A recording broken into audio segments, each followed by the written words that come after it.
Welcome back, everybody. That was fun. That was the first time we had met Thomas Muller as a group, so that was nice. Thank you for coming on, Thomas. We appreciate it. Let's take you through the highlights because we haven't had a chance to do that yet. 2-2 the final score, but let's go through this chronologically. 1-0 Real Madrid, the first one. Vinny Jr., who wants to take it? Micah? Yeah, I'll take it. I know we talked about the run, but I just want the pass from Toni Kroos is perfection. He lets Vinicius just go onto it, one touch. Obviously, without the run, you can't have the pass that's exquisite. And Vinicius Jr. with his run there is brilliant. Goes in to out. Kim's had a nightmare all night. We'll dive into that a little bit later. But the composure to show, it was brilliant, especially at the time when Real Madrid was under a lot of pressure. Finally, the goal of Sané that everyone has been waiting for a long time. But you could see when he received that ball, there was one thing in his head, going inside and shoot. But it was one of the first time also in this game that he found himself in a 1v1 on the right. He was playing on the left in the first half. And when he can go back inside on his left, well, that's the second goal in the Champions League on the 8th. I mean, that's 10th. Oh, like the number. Yeah. And you talk about players coming inside, Thierry. Obviously, the wide players swap. This time, Musiala comes inside the defender. He leaves that lazy left leg hanging, and Musiala goes over it. Referee, who had a really good game. You see there, he clips him.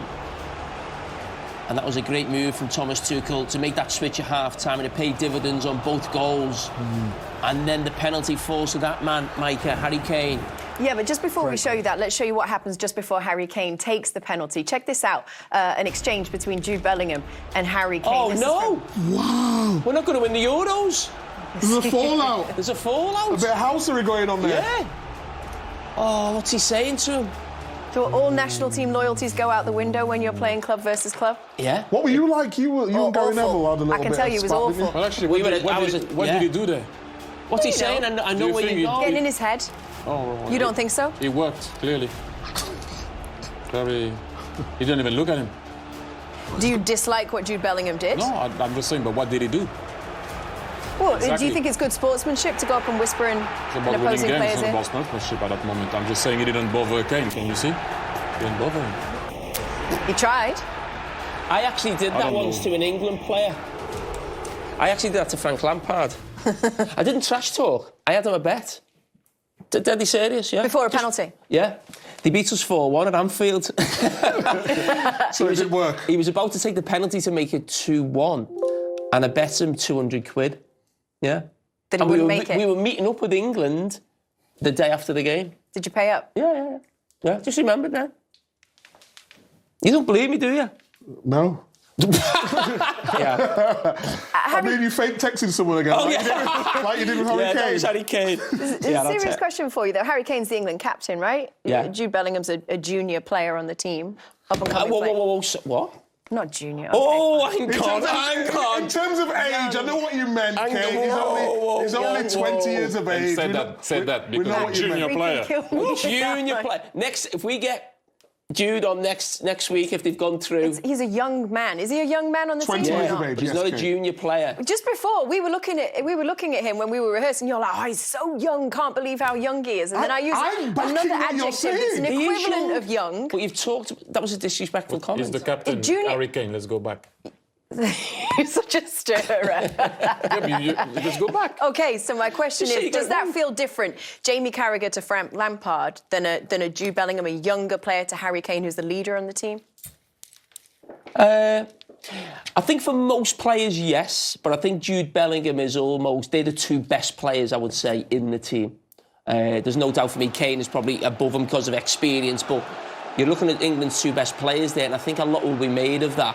And it'll be tongue-in-cheek, I'm sure it will, because we don't want to rock the boat, do we?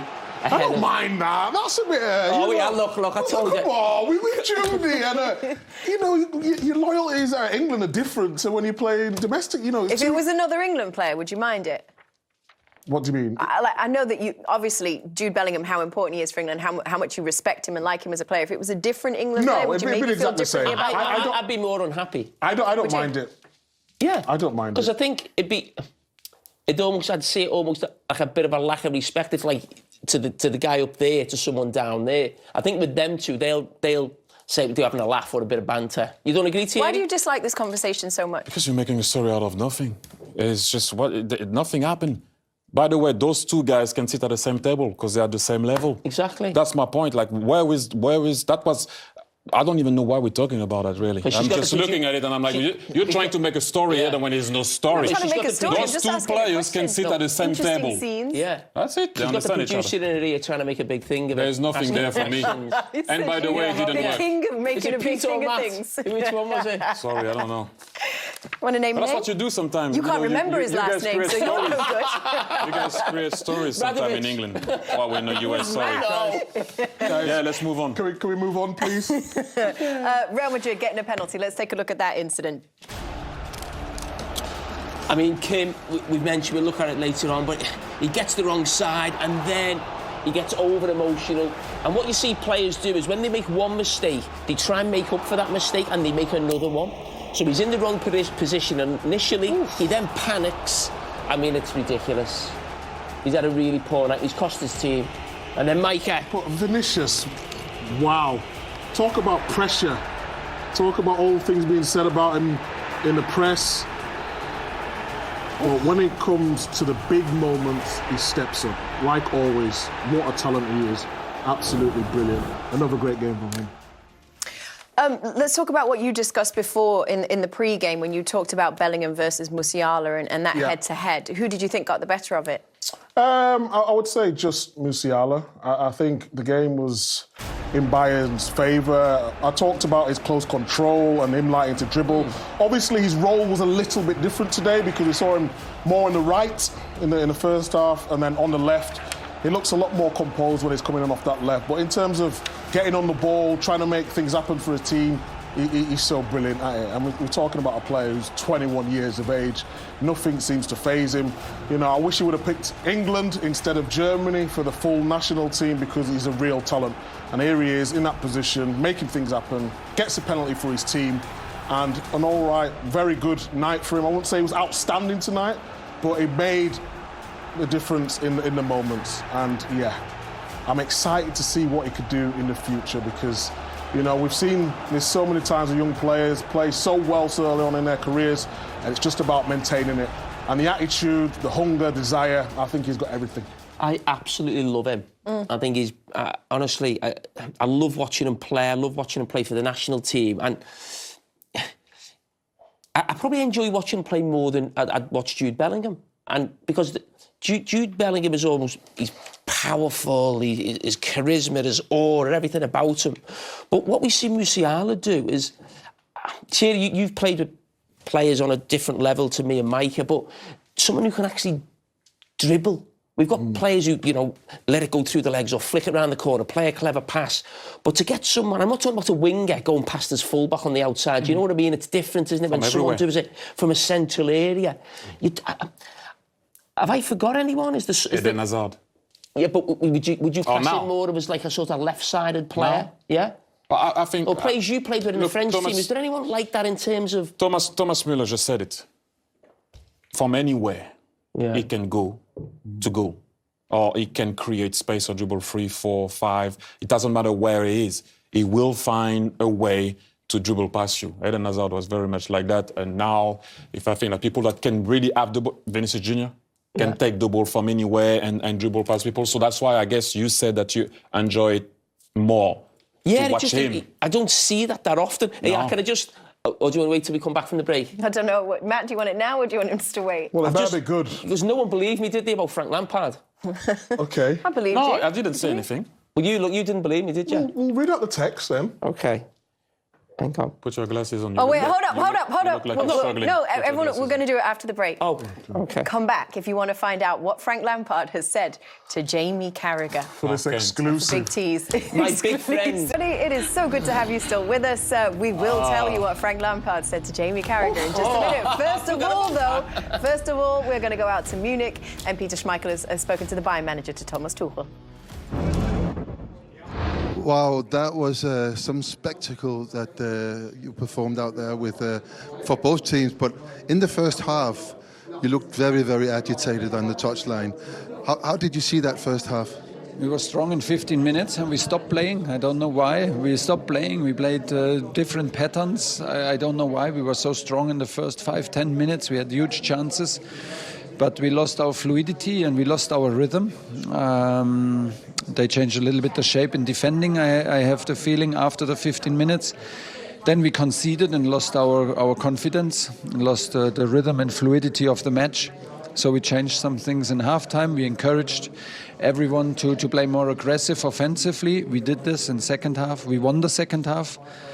Yeah, but unfortunately, in the moments when it was possible to score the 3-1, we did not and got punished for one little mistake in the second half. Late. Did you think that you were in control of? Because Real Madrid didn't really create that much, but then it's two small mistakes. They do this to everyone. No, we're not the first team. They do this too. So they did it to us. They had one chance in the counter movement, in minority up front, but still one counter movement is enough to score. And then in the second half, they had one chance again with a counter movement and one little individual flick.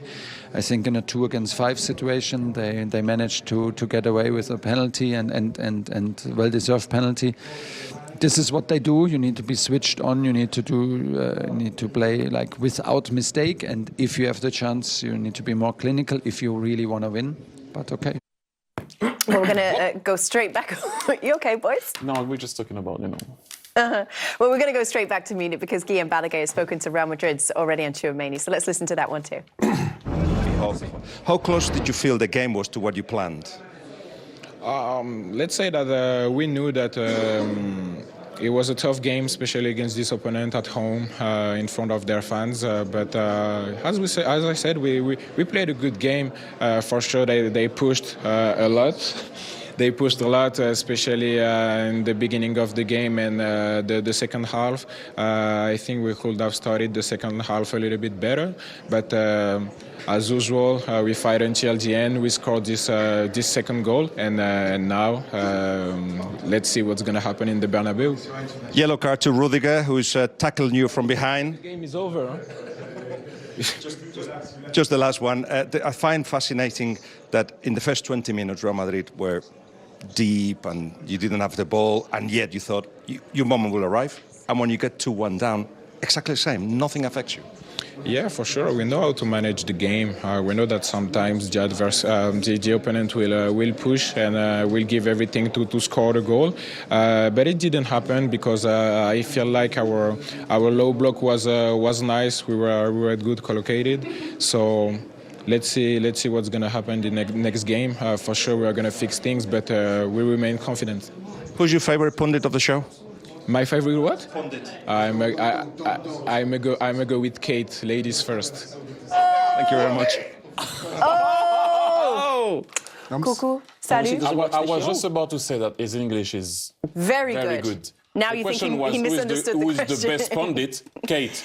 Favourite person on the panel? Did I feel you. Thank you. All love. He clashed Kate as a pundit. What's really interesting, did he not see your brackets? Well, we did see the brackets. No, come on.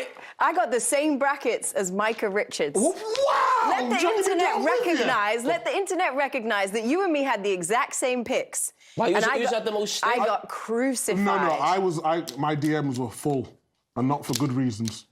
But did they create videos to troll you online where they cut together your prediction and then the final score? Jamie sent me the video that night. Yeah. In the group chat. Yeah. So yes. I edited it.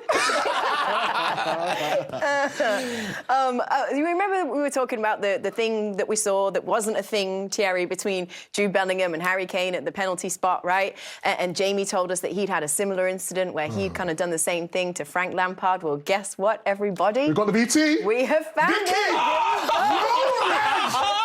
Look at it.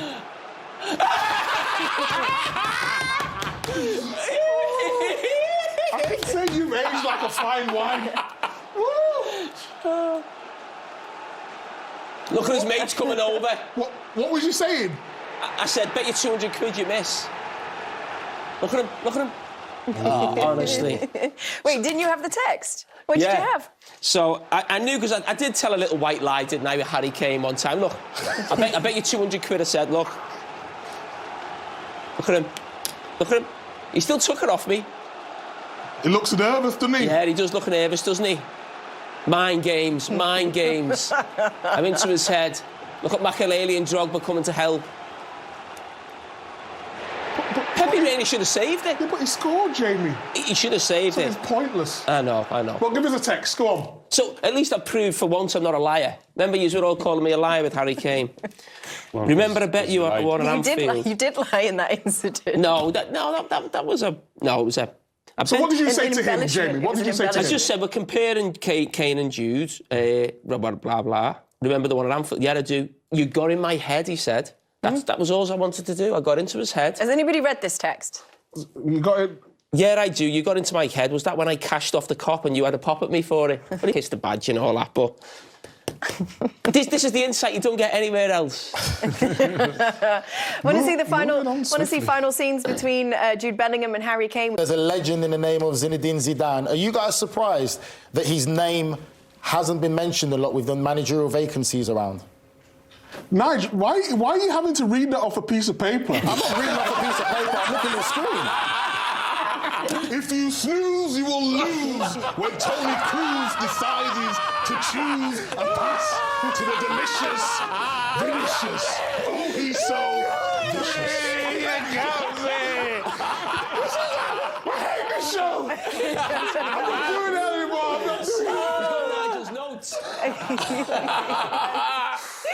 Oh, it's too good. Really? Again? I'm sick of it. I'm sick of this. Nigel's coming for you tomorrow. Well, at least I was reading a poem.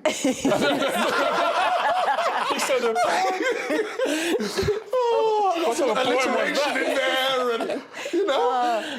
Okay, so we're up at the screen for a reason. We want to do some analysis. You guys have picked some scenes that you want to take us through. Let's take a look first of all at the first goal from Real Madrid, Vinicius. First and foremost, the goal. And I always say, when you have two people that forgot to be dumb and have a brain, football IQ matters. This is why those guys play for Real Madrid.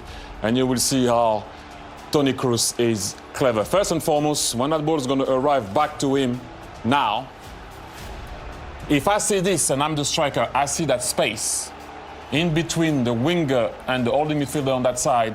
This is where I might want to come to ask for the ball. And that's exactly what Vinicius Junior is going to do, because he's going to see, if you play it, that Toni Kroos now not going to have anyone on him, so you can play it. That is it. And at that particular moment, boom, there is a little connection. That might be more than a connection. But when you have two guys that are clever, very clever, and know what's happening, you're going to get punished, and Vinicius Junior finished that ever so well. But I know, Jamie, you want to talk about the defensive part of that goal and how Bayern should have done better. Yeah, I mean, we look at it and Thierry is spot on. It's real quality, but from Bayern Munich's point of view, I think it's really poor. And we're just starting the clip off a little bit early. So the ball comes to Toni Kroos. So what I'm saying is now this team, I always talk about teams being compact defensively. So they're close enough with the midfield. As it runs on, we just run it on slightly. The midfield is just dropping back into position, and there's not too much space between the back four and the midfield. So we run it on from there. So there you look at it, look, the team are together, OK? We speak about this run from the goal scorer there, Vinicius, but I just want to look at him here. So the ball comes to Vázquez. The run here from Bellingham, he only goes back, he only goes forward 3 or 4 yards. That drags this centre-back and Eric Dyer back. So then the space between midfield and back four becomes too big. So we run it on, we see the run from Bellingham. Look, he takes these back now, and we stop it now. Now, what you've got now is you've got a team, you've just mentioned Musiala is out of position, maybe 5 yards. This back four now, because of the run of Bellingham, is now 5 yards too high. They should be here. So all of a sudden, there's now space. But, Micah, you want to speak about Kimmich's role just now as well? Yeah, I think, like you say here, Kim's going to go into this area here, which you're going to talk about a little bit later. But if you look at Kimmich's position here, he's too worried about this and this. If, Kim makes an initial mistake going in there, Kimmich, we learn this from a young age. What I would say, Mike, What I would say is he's a player he knows very well from the German national team. Do you think he's seen that pass so often be played over there that he's already on his way? It doesn't matter, the danger. If he plays an unbelievable ball, you've got time to get across. Do you know what I mean? So if we run it on a little bit more now, And then look, this, he just goes in and he can't put the brakes on. And when you stop it now, we know the space is there. But because he started from this starting position and Vinicius is here, he's not going in a straight line. And I just want to just show you something here. If we're in a straight line and you go towards the ball and I go too quickly and you turn, if I'm in that line, I still can make the foul. I can still go there. But if you're here and I'm coming from this position and you go towards the ball and I'm running from this position here, I can't block him. So even though he's made the mistake, because of the angle he's running at, don't forget he starts here, he's running across. So he's never in line with the body to make the foul. But I just hold it there, here. Look at his position as it rolls on. He's too far across, and he wasn't happy with the goalkeeper there as well. No, the goalkeeper should be 5 yards further forward. But Thierry, Toni Kroos, when you said before we look at him, you can look at him a lot more closely now in terms of where this pass comes from. Jamie spotted that, and that's brilliant from you, Jamie. This is why I'm like, it has to be something. Look at how he's going to look at him, realizing his pose. Can you just go back when he pushes? Go back, please. They need to see that. Pose now.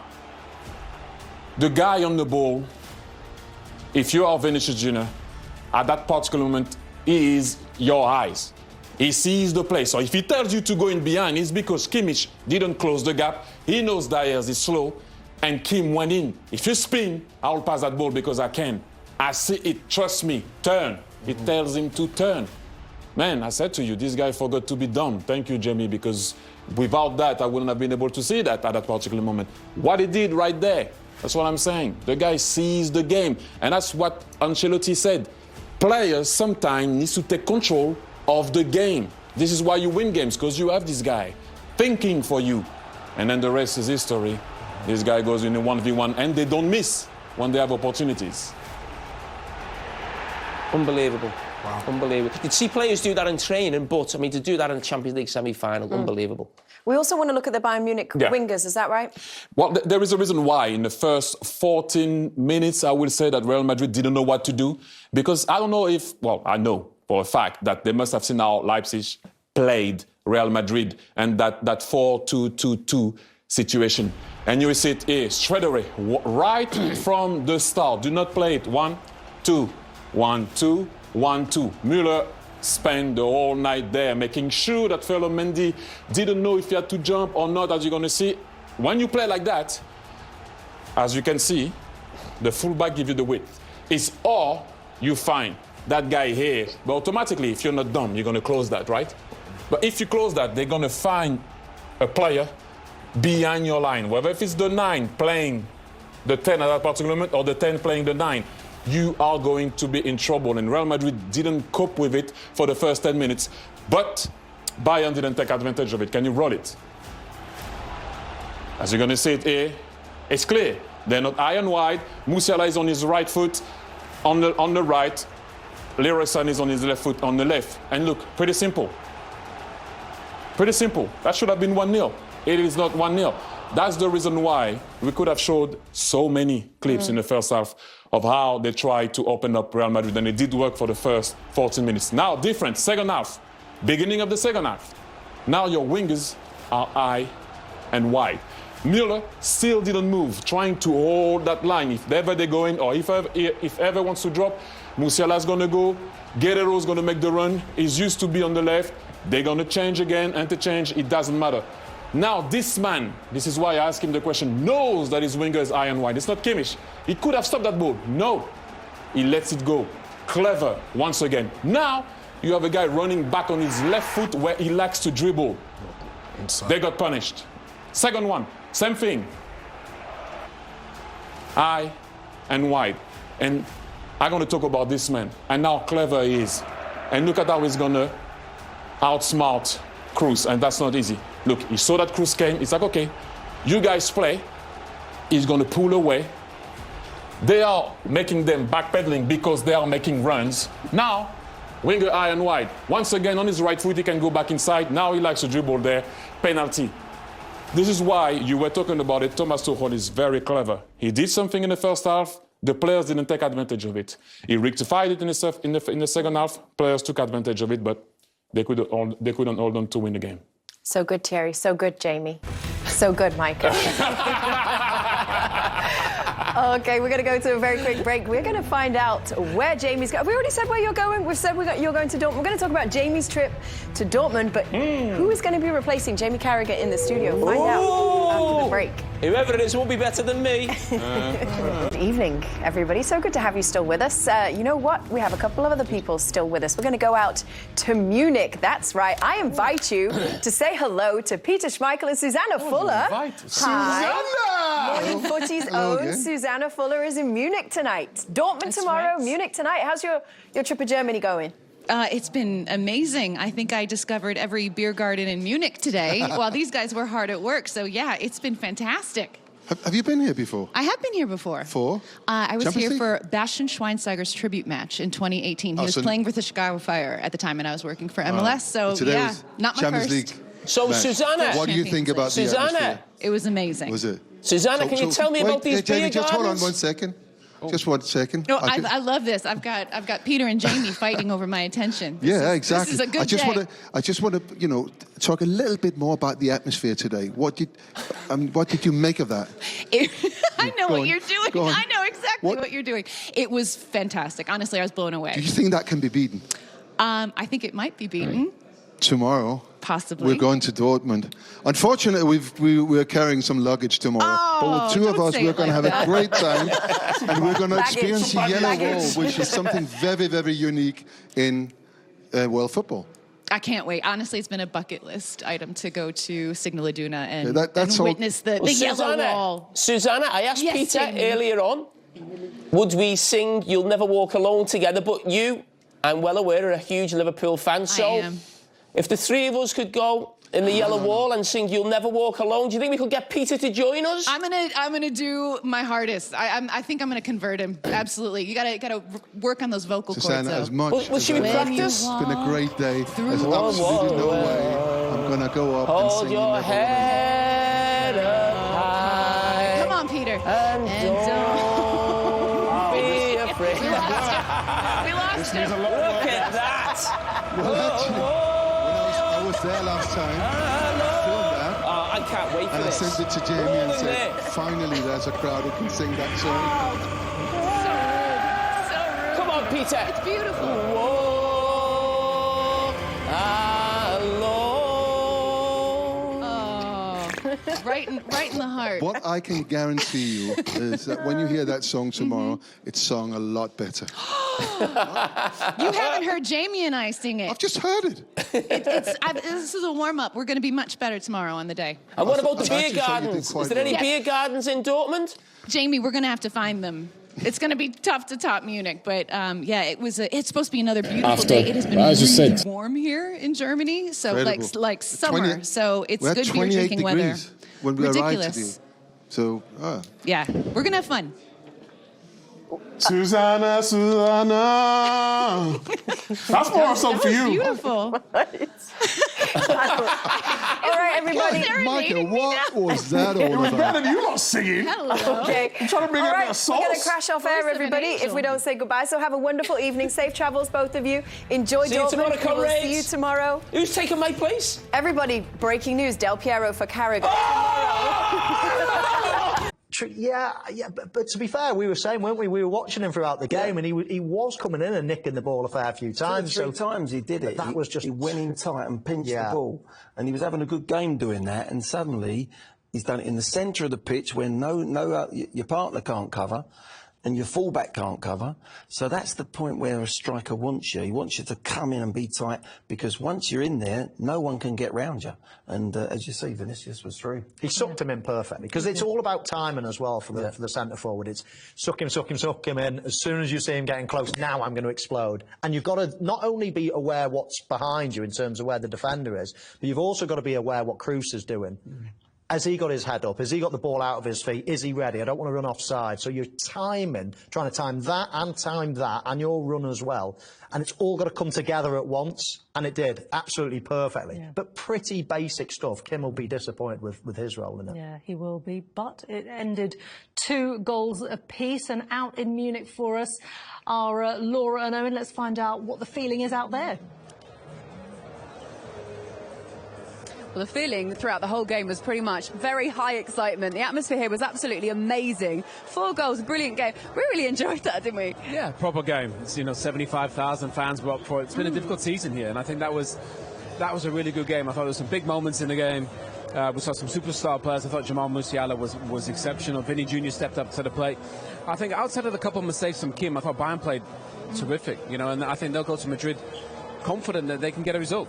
Was it yet more evidence today of exactly how Real Madrid can be got out, especially like of Musiala, especially with Sané as well? Well, I thought Bayern started the game exceptionally well, up to the point where Kim makes that mistake. Okay, Glenn and Michael make a great point. Toni Kroos just recognizing the whole thing, reading the game. Vinny Jr. with that reverse movement and runs in behind. But I thought up to that point, Bayern were by far the better team. So I thought they'd be confident they can go to Madrid, but obviously I think Madrid can play better. So I thought we saw Toni Kroos after he came to say hi, and I thought he was brilliant, kind of running the game. He just plays at his own speed.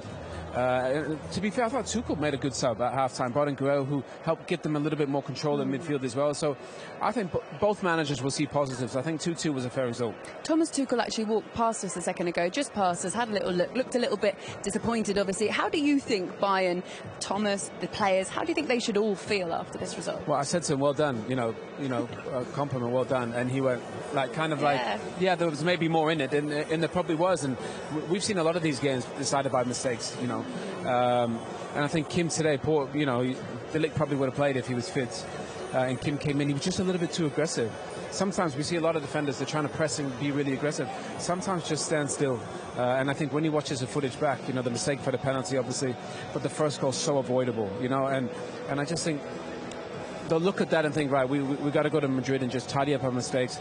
But with the players that they have in attack, they can, they can win the game. How different is that going to be, going to the Bernabeu, all set up for them? How different do you think the second leg could be from what we saw here? I always thought it was the hardest stadium to play in, even before the refurb, and I guess now it looks even more ridiculous.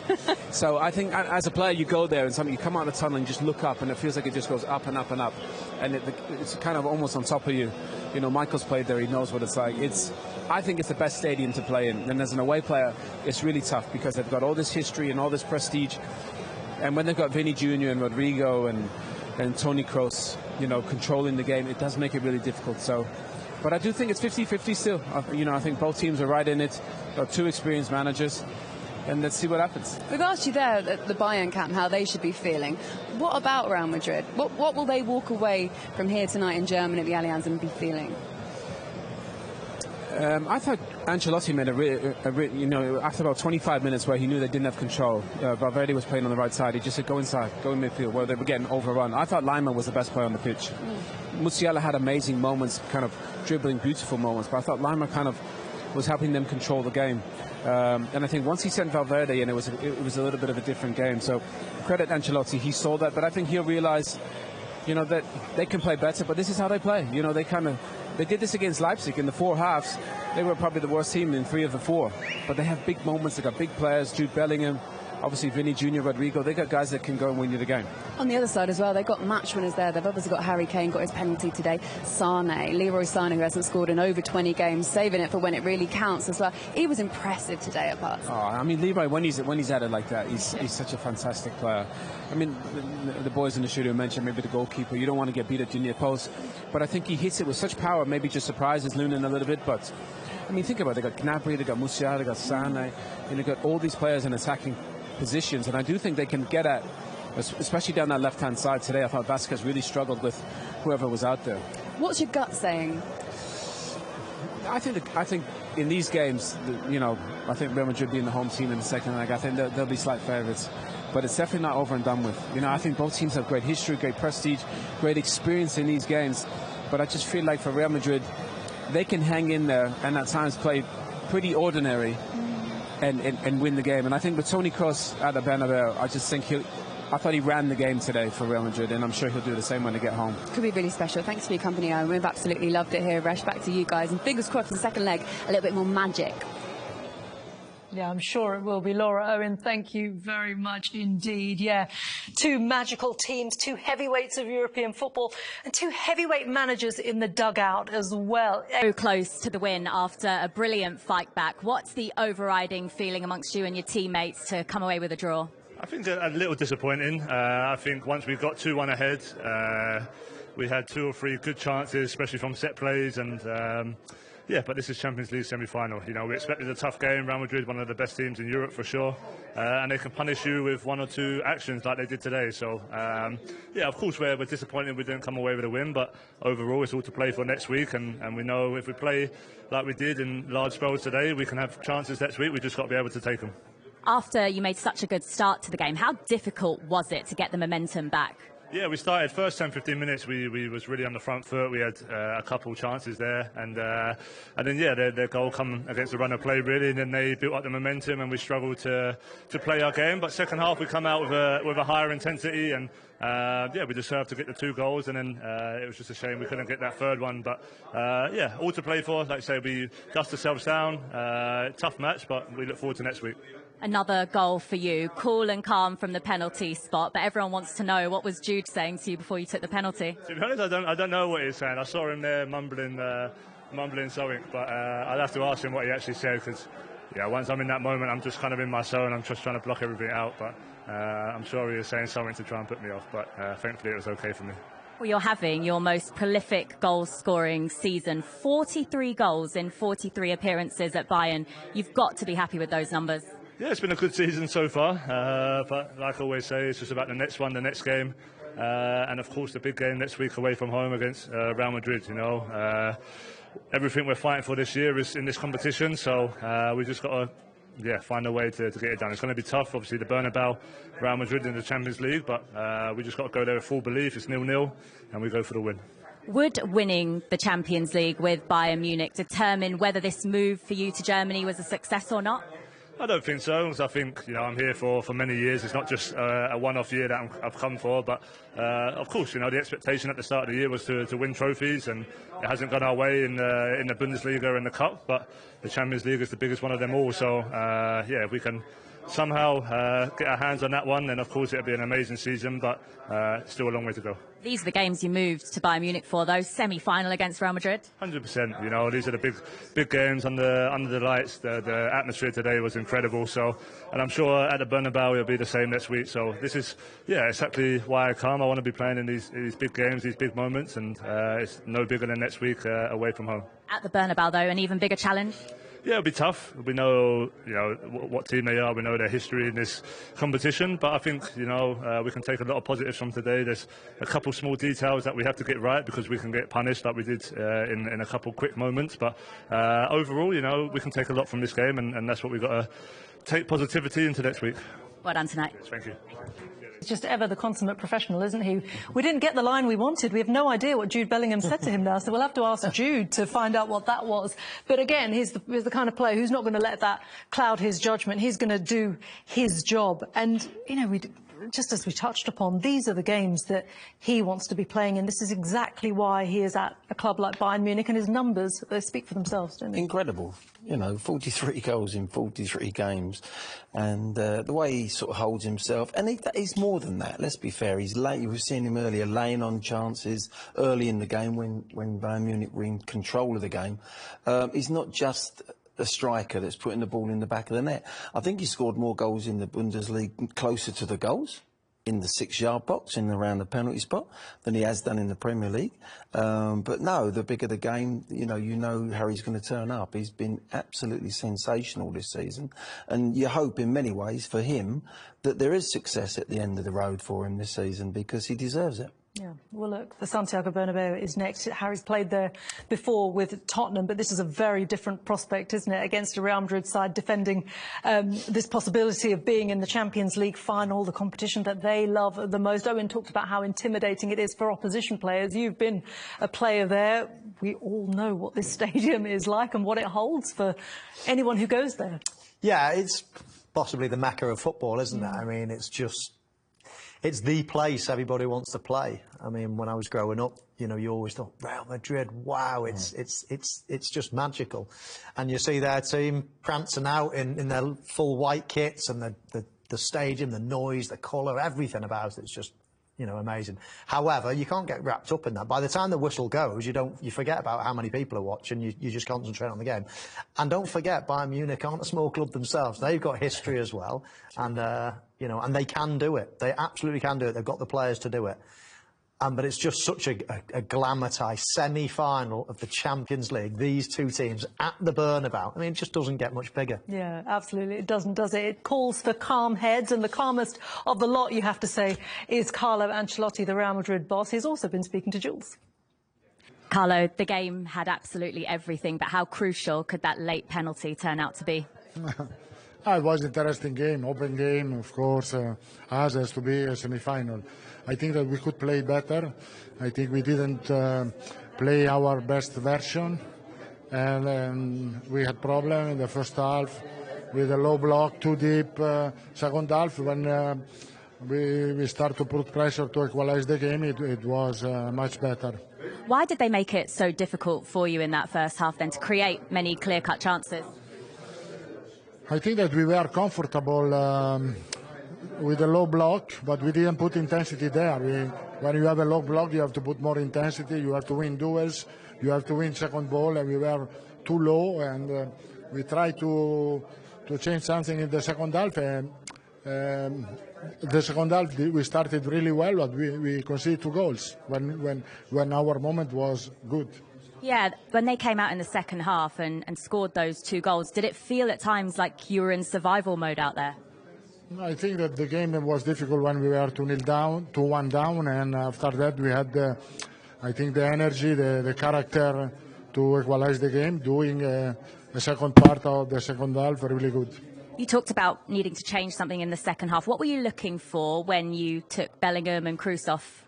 Bellingham was tired, he had cramps, and I changed. I put only more energy because Kroos played a fantastic game, and just to put more energy in midfield. Well, Vinicius Jr. got both of Real Madrid's goals tonight. How crucial is he in games like this to be so clinical in front of goal? Vinicius started to understand how it's important for him to move inside the pitch and not only close to the line, and he learned really well how to move, and he did a fantastic pass, but fantastic movement of Vinicius. And now the second leg at home, how important could that be in front of your fans? We'll be excited, I think. Open. You never know what happened, but we'll be excited as it was tonight. Appreciate your time. Thank you. It's always so calm, isn't he, Carlo Ancelotti? But, he'd be looking at his team and saying, well, we got through to this stage unscathed, so now it's all about taking full advantage of being at home. Yeah, they really are the most incredible team, aren't they? I mean, they're a great team. But they can also play really averagely and still win. Haven't we seen that in so many games in this campaign? So many years now. Yeah. So many years, it's incredible. I mean, Manchester City have literally played them off the park virtually every year I've watched, and only got through once against them. Even in the final when they beat Liverpool, I mean, Courtois was the player of the match and things like that. I mean, yet they can turn it on and be absolutely brilliant themselves. And don't forget, they've lost someone like Benzema, at the start of the season. They've not really been playing with an out-and-out, centre forward, a recognised one. They might be getting Mbappe next season. I mean, they could be absolutely unbeatable at that point. So they've had their ups and they've had their... And also, it's worth bearing in mind, I mean, they had a really ageing squad not so long ago. And they've really now, all of a sudden now, you think, wow, that's a young team. The likes of Tchouaméni, the likes of Camavinga, that midfield from Kroos and Modric, all of a sudden you're thinking, and Casemiro, you're thinking, that's really aging midfield. How are they going to replace them? All of a sudden, it now looks young and vibrant. They've got the legs of Valverde. They've almost transformed themselves in a real short space of time. They've also got some experience there with Rudiger and Kroos and Modric to come on and calm things down. So they've got that real nice balance still there. But they're a team also that don't have to be in control of a game.